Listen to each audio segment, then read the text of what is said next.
to each speaker. The first of whom is the administrator of NASA, the Honorable Charles Bolden, who told me to be very brief, but I'm not going to be.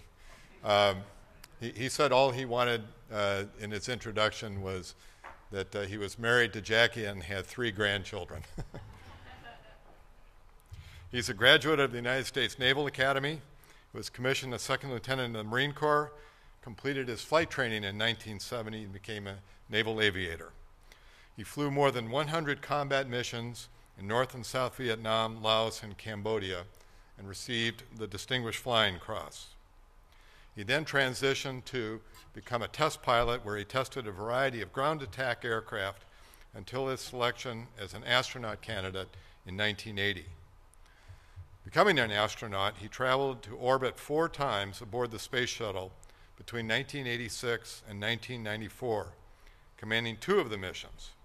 His flights included deployment of the Hubble Space Telescope and the first joint US-Russian shuttle mission, which featured a cosmonaut as member of the crew. He came back down to Earth and returned to the Marine Corps, hoorah, in 1997, and served as Commanding General of the 3rd Marine Aircraft Wing from 2000 to 2002, retiring from the Marine Corps in 2003. He was inducted into the U.S. Astronaut Hall of Fame in 2006. Just by way of giving a measure of this great American patriot, Marine, astronaut, and now NASA administrator.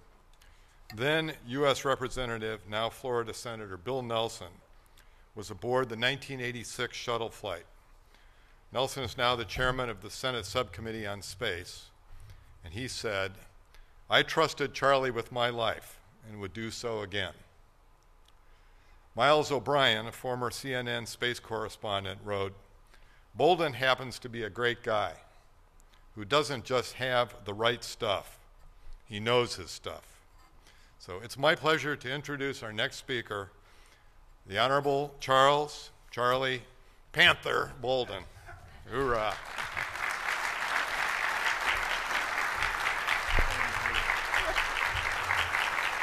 Thank you all very much. Thank you very much. Thank you so much. It's an honor for me to be here, and Drew, I can't thank you enough for the. I'll join General Petraeus in saying, you know, introductions like that. My mother and father also are looking down on us today, and I can tell you, they're gloating. Especially my mother, who does believe that, and probably help you write it somehow, you know. But that's always great. I would like to recognize an old schoolmate, George Bowman, who's over here, a member of the organization. George is another South Carolinian who has done incredibly well. I want to thank Admiral Morales, who's been my host this morning, and I want to acknowledge the presence of Mrs. Davis, Margaret Davis, because of all the special work that she does with the Marine Corps Scholarship Foundation and other programs that take care of our military kids and families. So Margaret, thanks so much for coming out.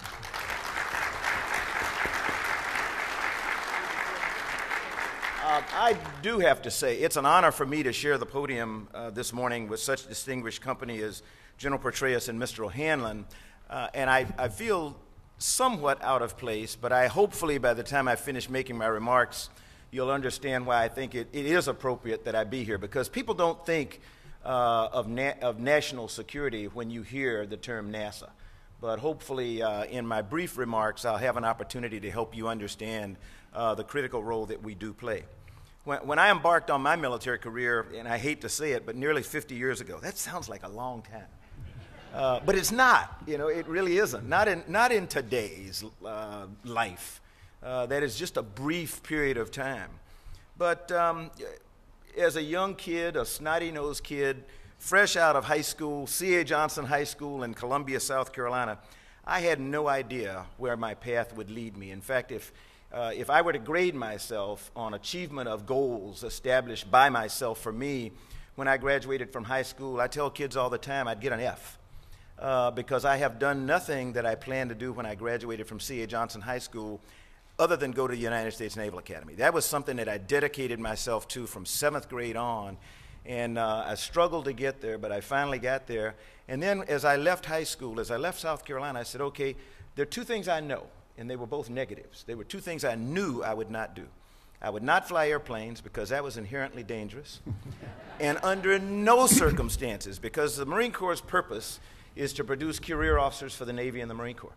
Under no circumstances would I become a Marine, because every Marine I knew was stupid, and that was what I thought at the time.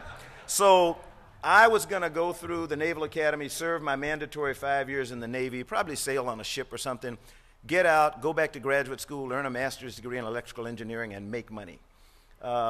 Never got there. So I would have to give myself an F in getting to the goals that I set for myself. I did go to the Naval Academy, though, because I wanted to follow in the footsteps of my father and my uncles, men who had served with distinction in World War II when they had to fight for the right to defend this nation. I'm proud to say that my son, Che, also followed me into the Marine Corps. He's now a lieutenant colonel stationed here at the Pentagon, and is an F-18 Wizzo backseater and a Spanish foreign area officer, and doing all kinds of great things. My military career opened vistas that I never could have dreamed possible when I was a student in segregated South Carolina, trying to live up to the high ideals of my parents to get a good education and pursue my dreams. Like me, many of our astronauts have come from the military, precisely for the skills and values that the military helps us develop. While we are a civil space agency, NASA, DOD, and the national security apparatus share many of the same technologies. We share many of the same enabling systems. We share a common industrial base. We have similar facility needs, and we have similar workforce needs.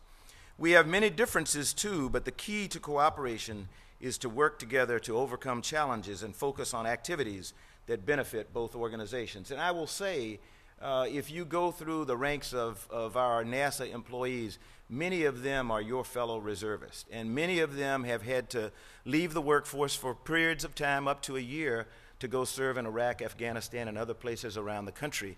And I'm always proud to talk about one of my favorite crew members twice, Dr. Kathy Sullivan, U.S. Naval Reserve retired, who was a naval oceanographer, meteorologist, first American woman to walk in space, on and on and on and on. So the reserve organization in our military is truly the backbone of everything that we do. NASA has also utilized Air Force unique launch support for missions for which commercial capability was not available, such as the Cassini mission that required the performance of the Air Force Titan IV. Our partnership with DoD in the development and use of the current Evolved Expendable Launch Vehicle, or EELV, fleet is helping to sustain the industrial base necessary to ensure that DoD has access to space that it needs. At the same time, we're encouraging and facilitating the development of domestic commercial launch providers. NASA and DoD have a long-standing practice of sharing facilities. As some of you know, a number of NASA centers are co-located with DoD bases. The relationships between Langley Research Center and Langley Air Force Base, Dryden Flight Research Center and Edwards Air Force Base, the Kennedy Space Center, and Cape Canaveral Air Force Station are all very strong, with NASA and DoD organizations sharing facilities, operation support contracts, and flight operations mission support. Goddard Space Flight Center, just east of DC, not very far from here, has a global network of satellite communications and downlink facilities. It shares resources with DoD in far-reaching places like Ascension Island, Antarctica, and Guam.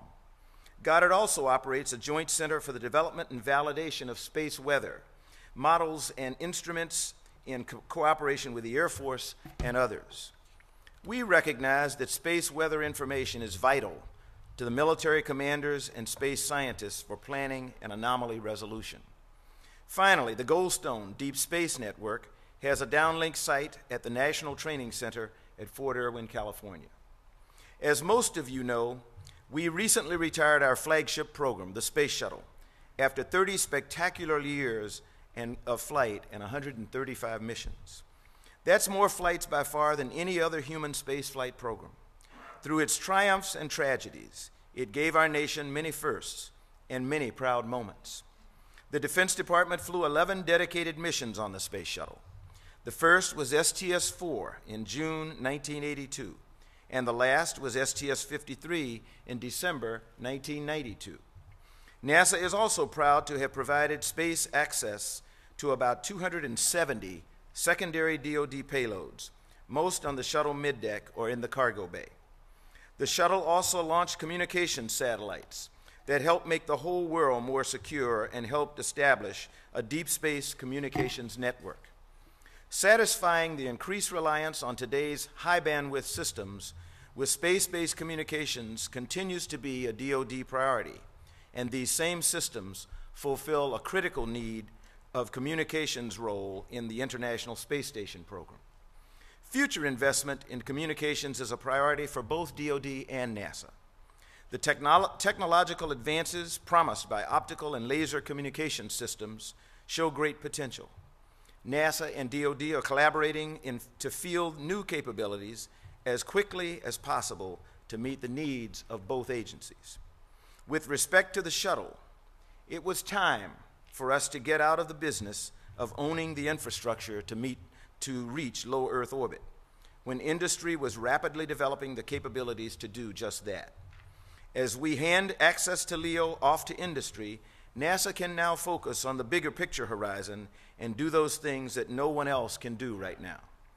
We're turning to development of the transportation systems and spacecraft necessary for crew to explore beyond low Earth orbit, such as Orion and the Space Launch System. We are also pursuing the development of technologies such as in-space propulsion, space-based assembly, deep space habitats, closed-loop life support, and many others that will be critical to getting humans to an asteroid and Mars, as President Obama has challenged us to do.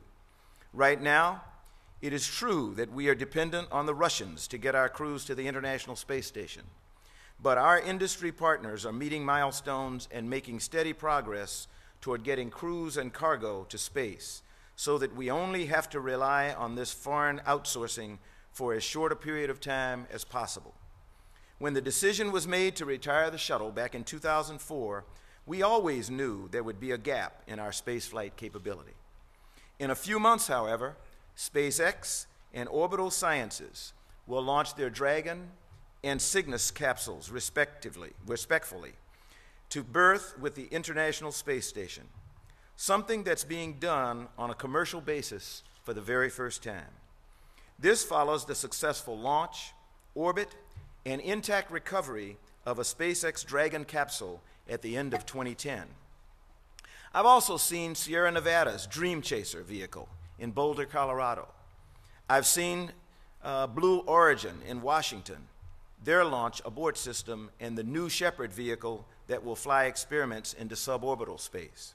I've visited the new horizontal integration facility at our Wallops Flight Facility in Virginia that will support medium-class mission capabilities, with Orbital as its first customer as part of the Mid-Atlantic Regional Spaceport. Boeing will be processing its low Earth transport system in what was formerly our orbiter processing facility at Kennedy.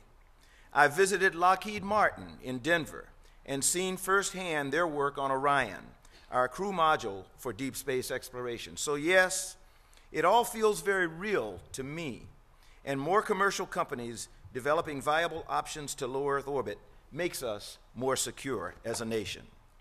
Even as we facilitate industry's creation of this brand new job-creating sector of the economy, we're focusing on the capabilities for those big missions. American launch capability is going to be better than ever. We're upgrading our Kennedy Space Center in Florida and making it more flexible so that it can accommodate a wider range of users, and we can win back some of the launch business we've lost overseas. Kennedy is going to launch the Space Launch System, our new heavy-lift rocket to carry humans to deep space. At the Stennis Space Center in Mississippi, we're test-firing components of the rocket now, repurposing shuttle engines to give us a leg up on testing, and making the most of the workforce and infrastructure we already possess to bring this massive project to reality in the coming decade. We envision an evolvable rocket capable of multiple types of missions and varying sizes of payloads so that other users beside NASA will benefit, and the cost will be far less for all. President Obama has given us a mission with a capital M to focus again on the big picture of exploration and the crucial research and development that will be required for us to move beyond low Earth orbit. He's charged us with carrying out the inspiring missions that only NASA can do, which will take us farther than we've ever been, ultimately a human mission to Mars.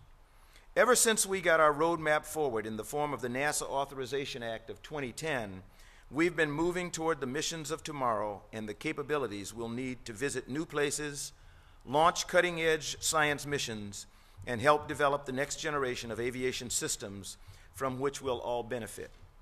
The President is asking us to harness that American spirit of innovation. The drive to solve problems and create capabilities is so embedded in our story and has led us to the moon, to great observatories, and to humans living and working in space, probably indefinitely. We strive to seed innovation, to facilitate the kind of environment where space robots, like the NASA General Motors developed humanoid robot called Robonaut 2, or R2, will provide new technologies for robot systems that create a human-like presence in space through telepresence control systems. R2, believe it or not, is currently aboard the ISS as its first robotic crew member, and it's doing normal tasks that used to be done by astronauts, menial tasks like running the vacuum cleaner and doing other kinds of things. It's easy to forget that all the dollars we spend to get to space are spent right here on Earth. That may seem obvious, but when you're talking about spacecraft hurtling millions of miles away into the solar system, or even 400 miles above us, like the Hubble Space Telescope, we must remember that it's people who designed and operate them. People are currently orbiting on the ISS 24/7, and they have done so for more than 11 years now, without interruption. And for those 11 plus years, there has always been at least one American crew member on the ISS crew.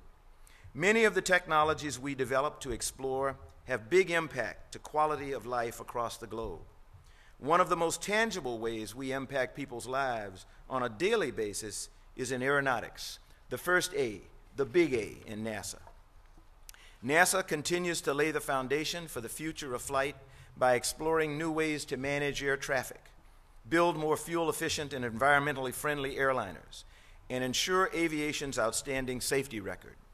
U.S. companies are well positioned to build on discoveries and knowledge resulting from NASA research, turning them into commercial products, improving the quality of life for everyone, providing new high-quality engineering and manufacturing job opportunities, and enabling the United States to remain competitive in the global economy. We're interested in the aircraft of the future, too. Through our Green Flight Challenge, for instance, we recently awarded a prize to Pipistrel, USA, for its electric plane demonstration.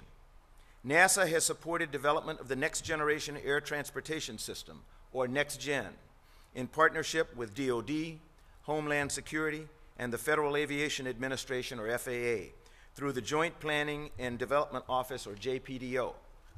Secure, network-centered operations are a key emphasis of NextGen, which will be much more scalable and flexible than today's system.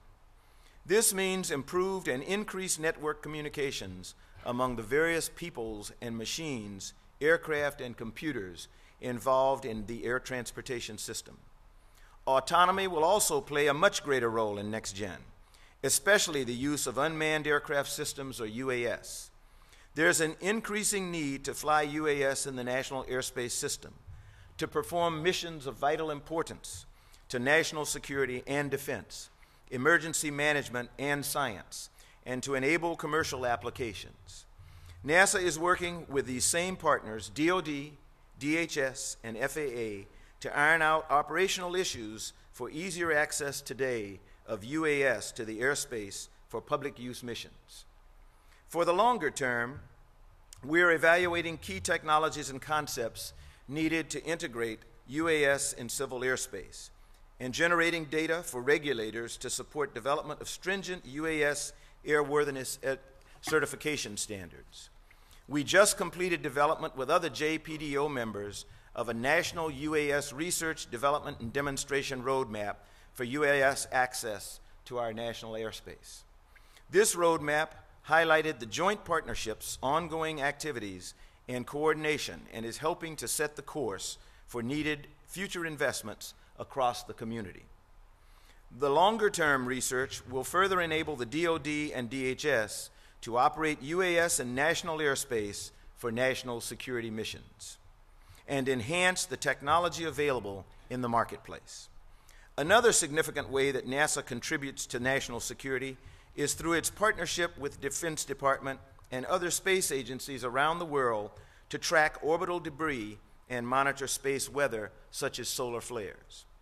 Knowing what's in space and what's going on is critical to DoD as it migrates more high-value capabilities to space. The ability to monitor systems and understand potential threats to these systems is a growing area of concern to the national security community. NASA's experience with both ground and space-based systems has the potential to assist DoD in this growing mission area. NASA investments in improved sensors, higher spatial resolution, broader area coverage, and finer spectral coverage are some of the activities that have potential benefits. Our Orbital Debris Program Office at the Johnson Space Center in Houston has been working for 30 years to ensure that we're safe in space and on the ground. NASA is playing a leading role in this effort for the entire government.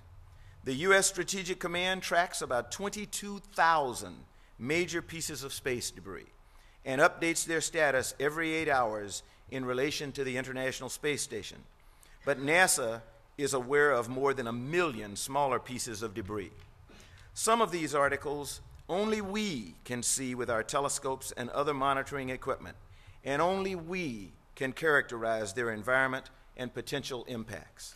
The Iridium and Cosmos collision several years ago shows that space is not as big as we once thought. The number of objects in space is growing, and we need to improve our catalog and tracking ability. So far, we've been doing a pretty good job with the enormous quantity of data, but it's not just risk to the ISS. We've also had to do avoidance maneuvers with some of our Earth observation satellites, and last year, one of the TDRS satellites in geosynchronous orbit as well. Given that these contribute to our health and well-being in many ways, from continuity of data to rapid information about natural disasters, that most definitely qualifies as national security. When I first launched to space, the Cold War was in its waning years, but most of the first generation of the space program was defined by that paradigm. I'm proud to say that I commanded our first joint shuttle mission with a Russian cosmonaut, Sergei Konstantinovich Krikalev, as a mission specialist crew member.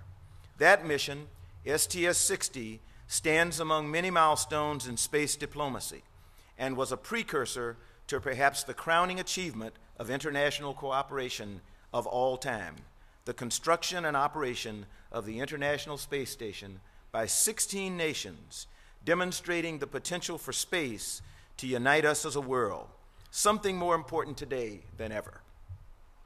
If everyone could see the world from space, see how it is one planet without political borders, serene in its unity, perhaps there'd be less conflict.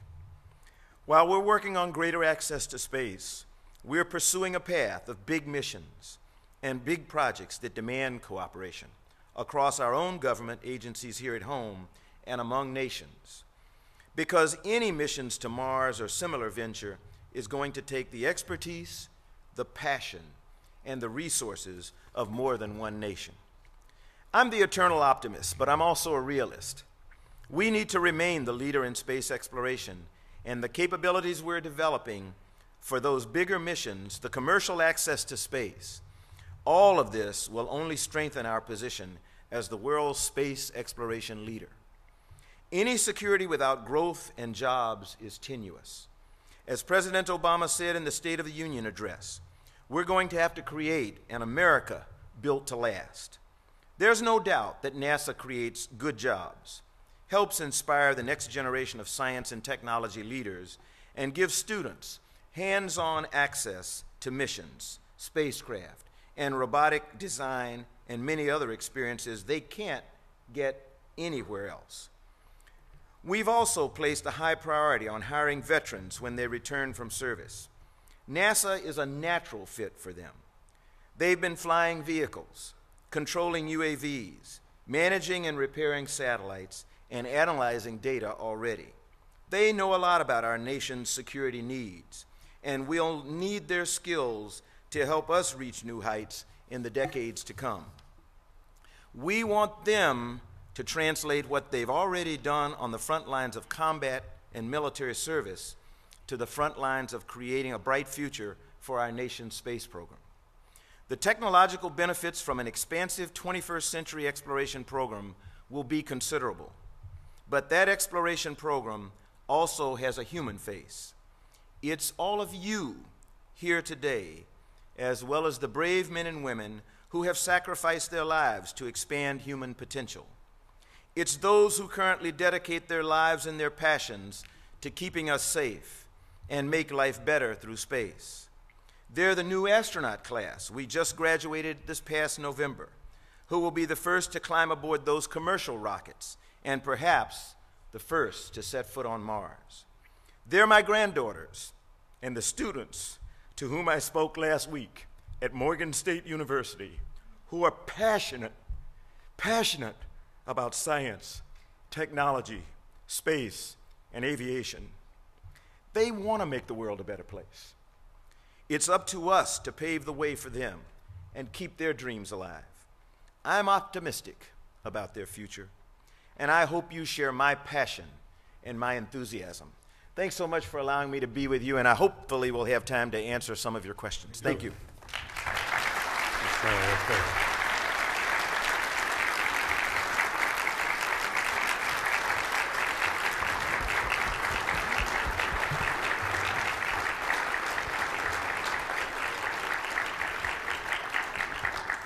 We already have a few questions. If you have others, would you please pass them to the aisle, and the Sergeant-at-Arms will collect them. First, I used to be a reporter. Uh-oh. I wonder if you could comment on the possible politicization of space. We had a candidate for president this week who used space as part of his campaign platform and said that we would even colonize the moon. What say you to that? I think it's interesting that, to be quite honest, as a space buff, I'm very glad to see any political candidates mention space in their campaign speeches, because it puts this important area in front of the American public. Now, what our responsibility is to talk about what is realistic, what's on the horizon, and the like. And I think the road or the path that the President and Congress and the 2010 Authorization Act have set us on is pretty much in keeping with what you have heard all the candidates talk about, with some limitations. Okay. Bob, if you have other questions, just bring them on up. There has been voiced some concern about the state of U.S. education. You touched on your training as an electrical engineer, that somehow we're getting behind in science, technology, engineering, and math, which could have implications on our national security and the space program. How would you respond to that? NASA shares that concern. In fact, although I always tell people we are not, repeat, not the Department of Education, but we have more content that is available with any other federal agency. We can put a student in front of a TV and let them talk to astronauts on the International Space Station orbiting Earth 250 miles away any day of the week. We can bring out a spacesuit. There's so many things that we can do to try to inspire kids to get interested in science, math, technology, and that's what we generally do. We have a program called Summer of Innovation that we introduced 2 years ago. It's a pilot, and we'll go into our third year this summer.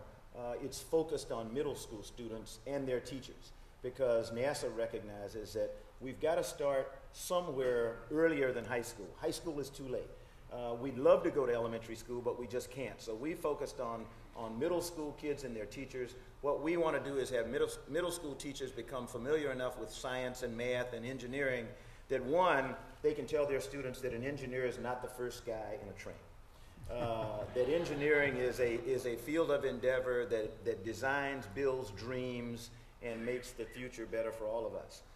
And that will not be afraid to stand in front of a group of students and talk about science, math, and engineering.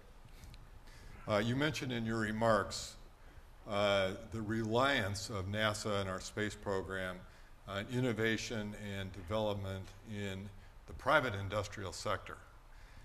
And yet we are going through now a prolonged recession that industry has been as much affected as the individual American, the citizen of the world. Has that retarded our development of the innovations that are necessary to continue space exploration? I would say not. We've been slowed. If you look at our budget for this year, for 2012, we were somewhat disappointed in the amount of money that we got for the commercial crew development program. We got a little bit less than half of what the president had asked for, and what he asked for was a little bit less than what he knew we really needed. So we've got what my job right now is to try to acquaint all of you with what we hope to do with commercial crew capability to get us off dependence on the Russians and Soyuz. And make no mistake about this, they are an incredible partner. They are a very, very reliable partner. But right now we have no redundancy in getting our crews to and from the International Space Station. That's not good. So we need to have an American capability to do that. We will invest in that capability. We will provide the seed money. And as I mentioned, several companies who are doing very well. So I would encourage all of you to kind of follow them. And some are companies you know, Boeing, Lockheed, ATK. But there's some that you may have never heard of. You know, when I talk about Sierra Nevada, a great military contractor for decades, but not very well known for their work in space, not on a broad basis. Blue Origin in Washington State, Jeff Bezos, the founder of Amazon, who is building his capsule, and he says the first people to go are going to be him and his son. So he's not on any particular timetable. But there are very innovative commercial entities that are coming on, and we this year will fly for the first time, as I mentioned, 2 capsules, Dragon from SpaceX and Cygnus from Orbital Sciences, right out of Dulles, Virginia, to the International Space Station to carry cargo and hopefully have crew within the next 3 to 5 years. Our space program was really born out of a perceived international threat. If we remember back in the 50s with Sputnik and launching the space race, the race to the moon. Now, potentially our only other superpower adversary, China, is embarking on a space program, and your counterpart is actually a general officer in the Chinese Army. Is that a threat? What are the defense implications of a potential space race? This may be controversial, and my director of communications would probably be sweating right now. But I don't view the Chinese as a threat in terms of space. They are very competent and capable. They have a module that's called Tiangong that is on orbit right now that I think they intend to use as a human-tended, the first part of a human-tended space station. They have Shenzhou, which is it's a Soyuz-based capsule that they use to carry crews to orbit. Hopefully everyone in here knows that they've had 3 successful human missions. They've actually done a spacewalk, so they have walked through essentially the Gemini program. If you look at America's space program, Mercury, Gemini, Apollo, they have made it through the Gemini program now, and they have rendezvoused and docked Shenzhou with Tiangong. Sometime this year, they're going to fly another unmanned demonstration, and then I think by the end of the year or early next year, they're going to fly a human mission that will dock with and then go inside and utilize Tiangong for some time. I don't look at them as a competitor as much as I do a potential partner for further development of space for humankind. We right now can't work with them bilaterally because I'm prohibited by law, but all of my international partners do. So As I said, I'm the eternal optimist, but I'm also a realist. And right now, we are the only ones that are not working with the Chinese in terms of space development and the like. They are years behind us technologically. One of these days, we will probably partner with them, and we will advance the cause of human exploration. But we have to be careful, as we were with the Soviets, who are now the Russians. Last question. Of the uniformed services, the lead has been the United States Air Force in support of space programs. With the looming reductions in the defense budget and to each of the services and the Air Force, what are the implications on our space program in NASA? I think the biggest implication for us right now, and we really try to coordinate among the DoD, the security community in NASA. The biggest challenge for all of us right now is the launch environment, is the effective and affordable presence of launch vehicles. All of us are about to be priced out of the market. So one of the benefits that we hope to bring from the introduction of commercial access to space is a lowering of the launch cost. It will benefit the national security apparatus, DoD, and particularly us in NASA for many of our science missions. So we are working together. We are all facing the same problem. So as I say, it is a national security issue. We've got to modernize our infrastructure because we work cooperatively all the time.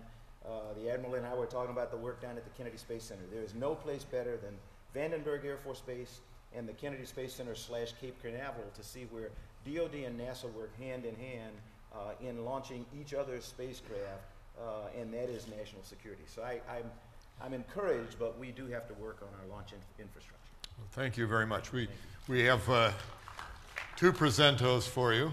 The first is our 90th anniversary commemorative coin. Thank you very much. We call them adult pogs. and a gift from us. Good things come in small packages, and thank you very much, Thanks for that. Minister Bolden.